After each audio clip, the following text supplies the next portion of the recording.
প্রিয় বন্ধুরা, আজকে একটি শেয়ার করব আপনাদের সাথে একটি জিনিস। বাজারে গেছিলাম কিছু কেনাকাটা করার জন্য, সুপার শপে গেছিলাম। তবে কিছু কেনাকাটা করছি নিজের প্রয়োজনীয় খাবার। তবে তার মধ্যে ফল আছে। তবে আমি একটা ফল আপনাদেরকে দেখাই কত টাকা বাংলাদেশি টাকা কনভার্ট করলে কত টাকা আসে, আমি কতটুকু নিয়েছি আপনাদের সাথে শেয়ার করব সব ইনশাল্লাহ। ভিডিওটি সবাই দেখবেন। আমি এখানে ফল নিয়েছি, আপনার এটা হইলো কমলা, যেটা আমরা ছোটো কমলা আর কি।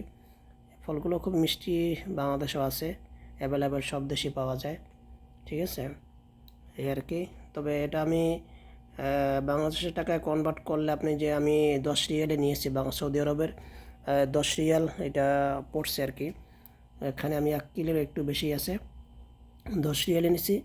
বাংলাদেশি টাকায় কনভার্ট করলে এটা আসবে আপনার 350 টাকার উপরে আসবে। ঠিক আছে, তবে বাংলাদেশে ফল ফ্রুট কিনে খাওয়াটা খুবই মুশকিল প্রতিটা আছে তাদের জন্য। আর নিম্নবিত্ত যারা আছে একদম, তাদের তো বড়াই বাকি রাখে না, কারণ যে পরিমাণে দাম বর্তমানে ফল ফ্রুটে বাংলাদেশে, খাওয়াটা খুবই মুশকিল। আমি যে এতটা হাইফাই বা ওই রকম, আমিও একজন মধ্যবিত্ত সন্তান। হয়তো আল্লাহ তালা এখন ভালো রাখছে, ভালো আছি আলহামদুলিল্লাহ যে অবস্থা আছি। তবে সবাই কিনে খেতে পারে না বর্তমানে। আর বাংলাদেশের ফল ফ্রুটে প্রচুর দাম, 300 টাকার নিচে কোনো ফল নেই। তাহলে মানুষ একদিন রোজগার যদি করে আপনার 1000 টাকা বা 500 টাকা, 500-700 টাকা রোজগার করলে দৈনিক মানুষ, সে 1 কেজি ফল কিনলেই তো 300 টাকা চলে যাবে। ধরলাম একটা মানুষ 800 টাকাই ইনকাম করলো, বা 800 টাকা সবাই ইনকাম করতে পারে না। 500 টাকা করলে 300 টাকার ফল কিনলে 200 টাকা কি চাল ডাল এগুলো হবে না।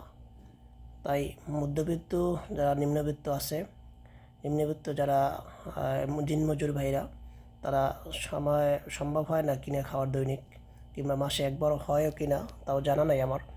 কারণ একটা ফ্যামিলিতে যেটা পুরুষ আপনার দৈনিক 500 টাকা ইনকাম করে অ্যাভারেজে, ইনকাম করলে সব দিন তো করতে পারে সেটাও না।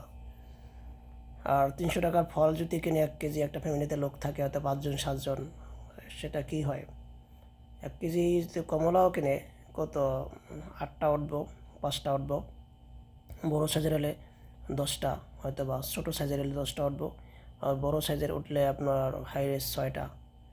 ঠিক আছে, 6-7টা। তবে একটা ফলের বেশি তারা খেতে পারে না এক একজন, মানে যারা আছে দিনমজুর ভাইরা যারা আছে। তা আমি বলবো ভিডিওর মাধ্যমে, যারা বাংলাদেশে বাজার নিয়ন্ত্রণ করেন, আপনারা একটু ফল ফ্রুটের দাম কমিয়ে দেবেন, যাতে সমস্ত শ্রেণীর মানুষ খেতে পারে।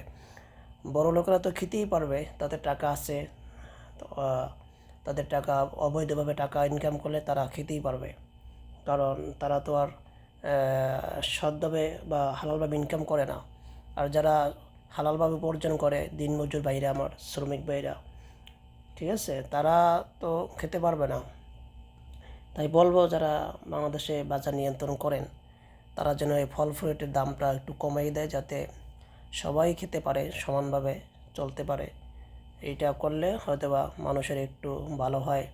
নিম্নবিত্ত যারা আছে দিনমজুর, তারাও খেয়ে পরে একটু বেঁচে থাকতে পারে, তাদের ফ্যামিলিটাও নিয়ে সুখে শান্তিতে থাকতে পারে।